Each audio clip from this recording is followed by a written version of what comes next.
Friends, welcome to all of you. जैसा कि इसमें हम लोग क्लास 10th के इंग्लिश पेपर से रिलेटेड टॉपिक्स पर हम लोग चर्चा कर रहे हैं। हमारी जो भी वीडियो हो रही हैं वह बोर्ड एग्जामिनेशन क्वेश्चन के आधार पे वीडियो बन रही हैं। अभी तक मैंने आपकी क्लास 10th इंग्लिश पेपर के लिए board examination point of view से डायरेक्ट की वीडियोज़ को अपलोड किया हुआ है पार्ट 1 में, जहाँ पर हमने बोर्ड एग्जामिनेशन क्वेश्चन को डिस्कस किया हुआ है। एक्टिव पैसिव के जो भी इंपॉर्टेंट क्वेश्चन है बोर्ड एग्जामिनेशन जो पूछे गए हैं और जिस बार के बोर्ड एग्जाम में पूछे जा सकते हैं उसका वीडियो मैंने पहले अपलोड कर दिया है। और जो पैसेज आता है 5 नंबर का हिंदी से इंग्लिश ट्रांसलेट करने के लिए, उन इम्पॉर्टेंट पैसेजेस को भी मैंने यहाँ पर करवा दिया है। तो आज के इस वीडियो में हम लोग डायरेक्ट से इनडायरेक्ट में बदलना ही सीखेंगे और उन्हीं क्वेश्चन के बारे में हम लोग चर्चा करेंगे जिन्हें 2017 से 2022 के बोर्ड एग्जामिनेशन में पूछा गया है। तो चलिए इस वीडियो को स्टार्ट करते हैं। लेकिन इस वीडियो को स्टार्ट करने से पहले यदि आप लोग चैनल पे नए हैं या फिर अभी तक आपने चैनल को सब्सक्राइब नहीं किया है तो प्लीज़ चैनल को सब्सक्राइब जरूर कर लें और वीडियो पसंद आए तो लाइक और शेयर जरूर करें। तो चलिए आज का पहला क्वेश्चन देखते हैं। पहले क्वेश्चन में क्या कहा जा रहा है, he said to me please help me. तो देखिए वाक्य का प्रारंभ किससे हुआ है, प्लीज से, उसके बाद वर्ब की फर्स्ट फॉर्म है फुल स्टॉप के साथ। तो ये कौन सा सेंटेंस बन गया है, ये बन गया है इम्परेटिव सेंटेंस। तो लास्ट वीडियो में मैंने बताया था और जब मैंने इम्परेटिव सेंटेंस पढ़ा था तभी मैंने बताया था कि जब वाक्य में प्लीज शब्द आ जाए रिपोर्टेड स्पीच के तो वहाँ पर हम लोग प्लीज के आने की वजह से रिपोर्टिंग वर्ब को किस में चेंज करते हैं, रिपोर्टिंग वर्ब को चेंज किया जाता है रिक्वेस्टेड में। तो ये हो जाएगा ही रिक्वेस्टेड मी। इतना करने के बाद कॉमा डबल इन्वर्टेड कॉमा भी हटा देते हैं और जो प्लीज शब्द होता था उसको भी रिमूव कर देते हैं। उसके बाद जहाँ पर वर्ब की फर्स्ट फॉर्म दिखती थी उसके पहले टू लिखकर रिपोर्टिंग पार्ट और रिपोर्टेड स्पीच को कनेक्ट कर लेते थे। तो टू लिख दिया, वर्ब की फर्स्ट फॉर्म हेल्प है तो यहाँ पर हेल्प लिख लिया जाएगा। अब मी को चेंज करेंगे। मी हमारा एक प्रोनाउन है जो कि क्या है, फर्स्ट पर्सन है, ऑब्जेक्टिव केस है। तो ऑब्जेक्टिव केस है तो डेफिनेटली मी की जगह ऑब्जेक्टिव केस का ही प्रोनाउन आएगा, लेकिन फर्स्ट पर्सन है तो किसके अकॉर्डिंग आएगा, स्पीकर ही कैन फॉर। और एक ऑब्जेक्टिव केस क्या होता है, एक ऑब्जेक्टिव केस होता है हिम। तो इस प्रकार से इस दिए गए डायरेक्ट नरेशन का इनडायरेक्ट नरेशन बन गया है he requested me to help him. तो इसी साथ बढ़ते हैं अगले क्वेश्चन की तरफ। तो अगले क्वेश्चन में क्या कहा जा रहा है, ही सेड टू अस, उसने हमसे कहा why are you sitting idle. तो यहाँ पर देखेंगे क्वेश्चन मार्क आया हुआ है, डेफिनेटली सेंटेंस क्या हो गया है, इंट्रोगेटिव। और जब रिपोर्टेड स्पीच में आया हुआ सेंटेंस इंट्रोगेटिव होता है तो इन दैट केस हम लोग रिपोर्टिंग वर्ब को किस में चेंज करते हैं, आस्क्ड या इंक्वायर्ड ऑफ में। तो ये हो जाएगा ही आस्क्ड अस। यहाँ तक तो क्लियर है। अब कॉमा डबल इन्वर्टेड कॉमा हटाने के बाद हमको कंजक्शन चाहिए होता है। यदि यहाँ पर जो इंट्रोगेटिव सेंटेंस होता है उसका स्टार्टिंग किसी हेल्पिंग वर्ब से हुआ हो तब तो हम लोग कंजक्शन इफ या वेदर का प्रयोग करते थे, लेकिन यहाँ पर जो इंट्रोगेटिव सेंटेंस है उसका प्रारंभ किससे हुआ है, वाई से हुआ है। तो इन दैट केस हम लोग जो इंट्रोगेटिव वर्ड होता है उसी को क्या बना लेते हैं, कंजक्शन बना लेते हैं। अर्थात इसको लिख कर इसके बाद का जो हिस्सा बचेगा, ये पूरा हिस्सा, इस पूरे हिस्से को किस में कन्वर्ट कर देंगे, असर्टिव में। और जब असर्टिव में चेंज करेंगे तो सबसे पहले क्या लिखना होता है, सब्जेक्ट। और यहाँ पर सब्जेक्ट क्या है, यू है। यू को चेंज किया जाएगा किसके अनुसार, ऑब्जेक्ट के अनुसार, क्योंकि यू क्या है, सेकेंड पर्सन नॉमिनेटिव केस। तो यहाँ पर नॉमिनेटिव केस का प्रोनाउन चाहिए और किसके अनुसार चाहिए, ऑब्जेक्ट अफ के अनुसार। और अफ का नॉमिनेटिव केस क्या होता है, अफ का नॉमिनेटिव केस होता है वी। तो ये वी हो गया। अब उसके बाद हमको लिखना है हेल्पिंग वर्ब। यहाँ पर हेल्पिंग वर्ब आर था लेकिन रिपोर्टिंग वर्ब पास्ट टेंस में था तो आर को चेंज करेंगे वाज या वर में। और वी के साथ क्या यूज करते हैं, वी के साथ यूज करते हैं वर का। यहाँ पर हो गया वर। उसके बाद बच्चे शब्द जो भी होंगे उनको लिख लेंगे। तो ये क्या है, सिटिंग आइडल। तो ये रहा एक गिवन सेंटेंस का इनडायरेक्ट नरेशन। तो इसी साथ बढ़ते हैं अगले सेंटेंस की तरफ। तो अगले सेंटेंस में क्या दिया गया है, do you know the way to the station. तो यहाँ पर लोग ध्यान से देखेंगे तो हमारा जो रिपोर्टेड स्पीच है वो पहले ही आ गया है और रिपोर्टेड स्पीच इंट्रोगेटिव है। तो यहाँ पर ये रिपोर्टेड स्पीच रिपोर्टिंग स्पीच को पहचानना आप सीख लीजिए, क्योंकि इसका यूज हम लोग पंक्चुएशन में करते हैं, जहाँ पर हमको सेंटेंस दिया जाता है पंक्चुएट करने के लिए, जहाँ पर हमको कॉमा डबल इन्वर्टेड कॉमा और कैपिटल लेटर्स का ध्यान दिया जाता है। तो मेरी जो अगली वीडियो होगी वो उसी के बेस पे होगी जहाँ पर इन नियमों को जरूर देखा जाएगा। तो चलिए अभी जो काम कर रहे हैं, जो चीज़ कर रहे हैं उस पर फोकस करते हैं। तो अभी हम लोग डायरेक्ट से डायरेक्ट चेंज कर रहे हैं। हैं, तो यहाँ पर हमको दिख रहा है कि रिपोर्टेड स्पीच पहले आ गया है और रिपोर्टिंग पार्ट बाद में है। तो हमको इससे घबराने की जरूरत नहीं है। तो हम लोग क्या करेंगे, रिपोर्टिंग पार्ट को पहले लाएंगे। आई फेड टू अंकित, मैंने अंकित से कहा, मतलब स्पीकर आई है, यहाँ पर सबसे पहले क्या लिखेंगे, आई। अब यहाँ पर ये जो रिपोर्टेड स्पीच है ये किस कौन सा सेंटेंस है, इंट्रोगेटिव है, क्योंकि क्वेश्चन मार्क आया हुआ है। तो फेड टू किस में चेंज कर देंगे, फेड टू चेंज हो जाएगा आस्क्ड में, आई आस्क्ड अंकित। तो ये इतना हिस्सा हो गया है। अब देखिए यहाँ पर जो रिपोर्टेड स्पीच सेंटेंस था इंट्रोगेटिव, उसका स्टार्टिंग किससे हुआ है, डू से हुआ है, जो कि एक हेल्पिंग वर्ब है। तो इस केस में यहाँ पर कंजक्शन क्या आ जाएगा, कंजक्शन या तो इफ होगा या तो वेदर। तो यहाँ पर मैंने इफ लिख लिया। अब इफ को लिखने के बाद इस पूरे सेंटेंस को किस में बदल देंगे, अफर्टिव में। तो अफर्टिव में वापस से सबसे पहले क्या लिखते हैं, सब्जेक्ट लिखते हैं। तो सब्जेक्ट यू है, यू को चेंज करेंगे। ऑब्जेक्ट कन्फर्म, ऑब्जेक्ट क्या है, अंकित है, मैस्कुलिन जेंडर है, और यू को यू नॉमिनेटिव केस है, तो नॉमिनेटिव केस में है तो नॉमिनेटिव केस का प्रोनाउन चाहिए। तो अंकित मैस्कुलिन जेंडर है, और नाउन है तो नाउन थर्ड पर्सन में जाता है। और मैंने बताया था कि जब नाउन थर्ड पर्सन होता है, थर्ड पर्सन में 4 नाउन होते हैं, ही, सी, इट या दे। तो अंकित के अनुसार यहाँ पर कौन सा प्रोनाउन यूज होगा, वो होगा ही, क्योंकि अंकित क्या है, मैस्कुलिन जेंडर है, और ही भी किसके लिए प्रयुक्त होता है, मैस्कुलिन जेंडर के लिए ही। तो ही हो गया। ही के बाद हमने ही लिख लिया, यहाँ पर डू आया हुआ है, और डू का चेंज क्या होता है, डू डिड में। तो यहाँ पर हम लोग क्या लिखेंगे, ही, वेट ए सेकेंड, डिड तब लिखा आया था, प्रेजेंट इंडिफिनिट है, प्रेजेंट इंडिफिनिट को पास्ट इंडिफिनिट भेजा जाता है। बट हमको पता है कि इसमें कोई निगेटिव वर्ड नहीं है, निगेटिव वर्ड नहीं है, तो इसका अफर्टिव का जो पार्ट बनेगा वो अफर्मेटिव बनेगा। और पास्ट इंडिफिनिट टेंस में हेल्पिंग वर्ब डिड का प्रयोग न करके डायरेक्टली किसका प्रयोग करते हैं, वर्ब की सेकंड फॉर्म का। तो डू को हटाएंगे, और ये जो नो दिख रहा है इसको किस में चेंज कर देंगे, सेकंड फॉर्म न्यू में। तो ये क्या हो जाएगा, he knew the way to the station. तो इस प्रकार से ये रहा indirect narration if given direct narration का। तो बढ़ते हैं इसी के साथ अगले सेंटेंस की तरफ। देखिए अगला सेंटेंस हूबहू इस ऊपर वाले सेंटेंस की तरह है, बस इसका सेंटेंस में कहने का जो चीज़ है वो चेंज हो गया है, स्टेटमेंट अलग हो गया है। बाकी यहाँ भी रिपोर्टेड स्पीच पहले आ गया था, यहाँ भी रिपोर्टेड स्पीच पहले है, यहाँ भी रिपोर्टिंग पार्ट बाद में था, यहाँ भी रिपोर्टिंग पार्ट बाद में है। तो हम लोग पहले क्या करेंगे, रिपोर्टिंग पार्ट को आगे लाएंगे। माई मदर आस्क्ड मी, मतलब मेरी माँ ने मुझसे पूछा है, अर्थात स्पीकर हो गई। तो सबसे पहले स्पीकर लिखते हैं इनडायरेक्ट नरेशन में। ये क्या हो जाएगा, माई मदर आस्क्ड। देखिए ऑलरेडी आस्क्ड में चेंज है, तो इसको किसी और चीज़ में चेंज नहीं करेंगे। My mother asked me. अब इंट्रोगेटिव है, हेल्पिंग वर्ब डिड से स्टार्ट है, तो कंजक्शन क्या आ जाएगा, इफ या विद। यहाँ पर हमने इफ लिख लिया, और बाकी सेंटेंस क्या बनाएंगे, अफर्टिव।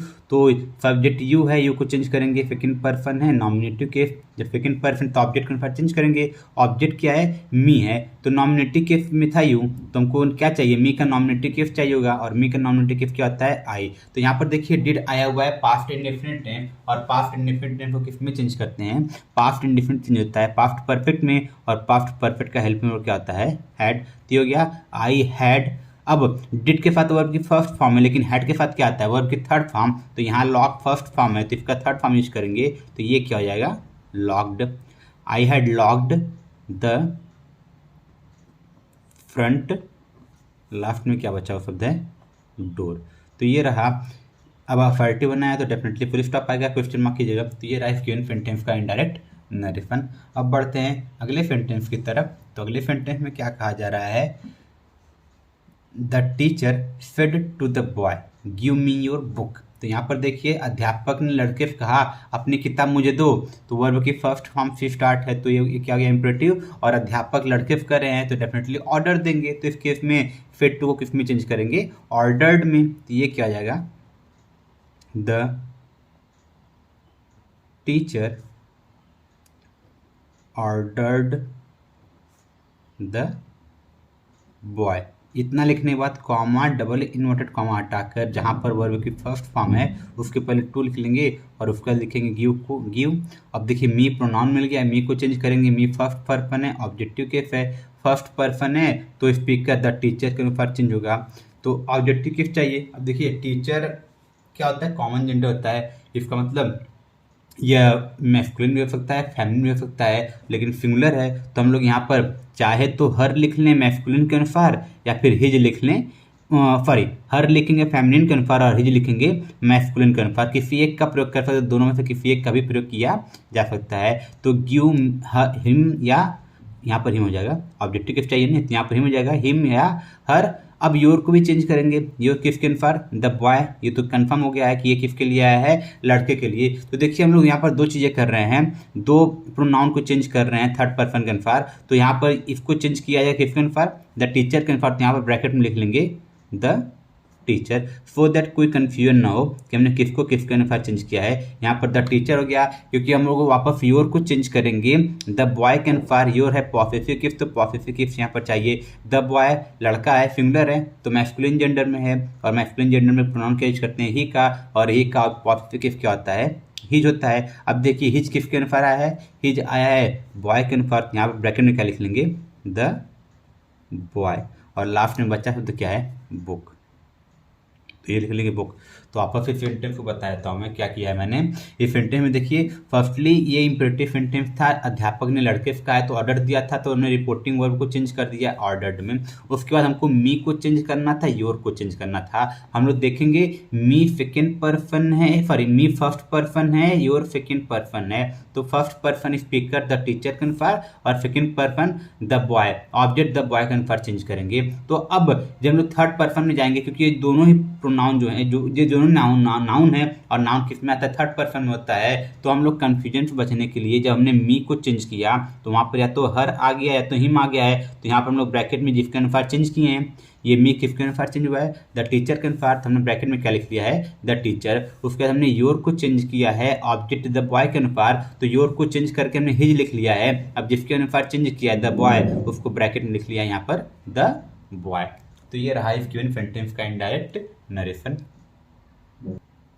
अब बढ़ते हैं अगले सेंटेंस की तरफ। अगले सेंटेंस में क्या कहा जा रहा है, the teacher said to the principal please grant me leave for 4 days। तो देखिए प्लीज का प्रयोग हुआ है, उसके बाद वर्ब की फर्स्ट फॉर्म ग्रांट का प्रयोग किया गया है। अभी पहला सेंटेंस में स्टेक इसी प्रकार का था, तो यहाँ प्लीज को रिमूव करेंगे, और प्लीज की वजह से ये रिपोर्टिंग और किस में चेंज होगा, रिक्वेस्टेड में। तो ये हो जाएगा the teacher requested the principal, requested the principal. इतना लिखने के बाद कॉमा, डबल इन्वर्टेड कॉमा और ये प्लीज पर बढ़ जाएंगे, और वर्ब की फर्स्ट फॉर्म पे क्या लिख लेंगे, टू ग्रांट। अब मी को चेंज करेंगे, फर्स्ट पर्सन है, ऑब्जेक्टिव केस है। अब first person of the speaker the teacher के अनुसार।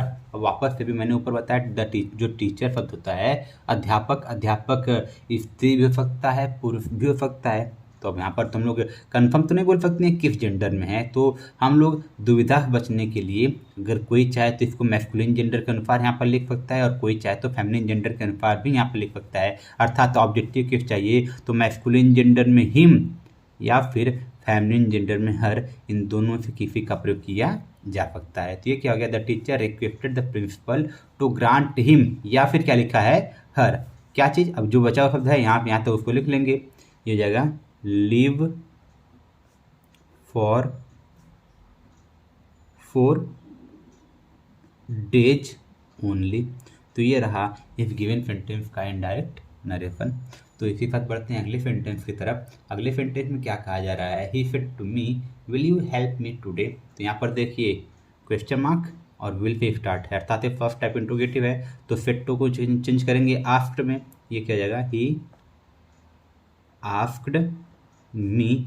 यहाँ क्लियर है, यहाँ पर क्वेश्चन मार्क डबल और ये डबल इन्वर्टेड कॉमा को हटाएंगे। विल को हम लोग चेंज करेंगे वुड में, लेकिन इसको कहाँ पर लिखेंगे, सब्जेक्ट के बाद, क्योंकि हमको ये इंट्रोगेटिव सेंटेंस जो है उसको क्या बनाना है, असर्टिव। सब्जेक्ट क्या यू है, नॉमिनेटिव केस है, सेकंड पर्सन, तो सेकंड पर्सन मी के अनुसार चेंज होगा, क्योंकि मी ऑब्जेक्ट है तो ऑब्जेक्ट के अनुसार चेंज करेंगे। मी का नॉमिनेटिव केस क्या आता है, आई, तो यहाँ पर आई लिखेंगे, लेकिन यहाँ विल है, वर्ब के फर्स्ट फॉर्म से प्रारंभ हुआ है, तो कंजक्शन क्या हो जाएगा, इफ या वेदर में से इफ लिख लेंगे, और यहाँ पे क्या हो जाएगा आई, इफ आई। अब विल को चेंज करेंगे वुड में, क्लियर है। लेकिन यहाँ पर देखिए सब्जेक्ट क्या आ गया है, आई आ गया है। जब भी हम लोग सब्जेक्ट को चेंज करें विल या फैल के साथ आए, विल के साथ आए हुए सब्जेक्ट को, और सब्जेक्ट चेंज होकर आई बन जाए या फिर वी बन जाए, तो हम लोग वुड की जगह क्या लिखते हैं, फुड का प्रयोग करते हैं। क्योंकि जब टेंस लिखा आता है पास्ट फ्यूचर इंडेफिनिट, तो आई के साथ क्या आता है, फैल आता है, तो उसके अनुसार यहाँ पर क्या लिखेंगे, फुड लिखेंगे, ना कि वुड। तो ये जगह आई फुड हेल्प। अब मी को चेंज करेंगे ही के अनुसार, तो यहाँ पर क्या हो जाएगा, हिम। और टुडे क्या होता है, दैट डे, दैट डे। तो ये रहा इफ गिवन सेंटेंस का इनडायरेक्ट नरेशन। तो इसी के साथ बढ़ते हैं अगले सेंटेंस की तरफ। अगले सेंटेंस में क्या कहा जा रहा है, Rita said to her father she will not go to school. तो इस सेंटेंस को चेंज करेंगे तो यहाँ पर हमको जो सेंटेंस देख रहा है, सब्जेक्ट आया हुआ है और फुल स्टॉप लगा है, तो अफर्टिव हो गया है, तो सेड टू किस में चेंज हो जाएगा, टोल्ड में। तो ये क्या आ जाएगा, Rita told her father, Rita told her father. अब देखिए जब ये अफर्टिव है तो कॉमा, डबल इनवर्टेड कॉमा हटाकर किससे कनेक्ट करेंगे, दैट, फी, दैट, और थर्ड पर्सन का प्रोनाउन फी प्रयोग किया गया है। और जब भी थर्ड पर्सन का प्रोनाउन आता है रिपोर्टेड स्पीच में, उसमें कोई परिवर्तन नहीं करते हैं, अर्थात यहाँ पर फी को लिख लिया जाएगा। अब ये पास्ट टेंस था तो विल किस में चेंज जाएगा, वुड में, she would not go to school. तो इस प्रकार हमने गिवन सेंटेंस को चेंज कर लिया है इनडायरेक्ट नरेशन में। अब बचा ये लास्ट वाला सेंटेंस। तो लास्ट वाला सेंटेंस का टाइप मैंने कई बता दिया है, प्लीज से स्टार्ट होने वाला। तो इस सेंटेंस को मैं आपके लिए छोड़ रहा हूँ, इसे आप स्वयं करके कमेंट बॉक्स में इसका आंसर सेंड कीजिए।